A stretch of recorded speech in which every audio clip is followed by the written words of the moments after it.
Premier লিগে টিকে থাকতে গেলে এই ম্যাচে জয়ের বিকল্প ছিল না সিটিজেনদের, কিন্তু ঘরের মাঠে লিভারপুলকে হারানোটা সহজ হবে না সেটাও জানা ছিল।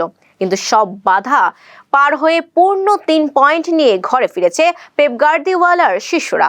ম্যাচে ৭৪ মিনিট পর্যন্ত স্কোরলাইন ছিল গোল শূন্য।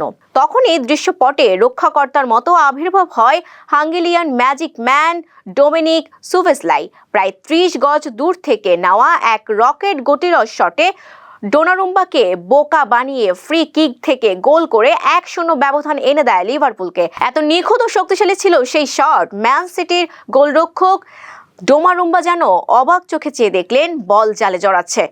ইনফিল্ড তখন উল্লাসে মেতে উঠল, লিভারপুল যেন জয় নিশ্চিত করে ফেলল। কিন্তু খেলার যে আরো বাকি ছিল ২৬ মিনিট।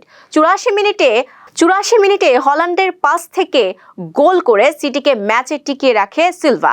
এরপর ব্রাজিলিয়ান গোলরক্ষক অ্যালিসন বেকারের ভুলে অতিরিক্ত সময়ে পেনাল্টি পায় সিটি। সেই পেনাল্টি থেকে গোল করে দলকে জয় এনে দেয় নরওয়ের ফরওয়ার্ড আর্লিং হল্যান্ড। মুহূর্তেই যেন সিটিজেনরা প্রাণ ফিরে পায়।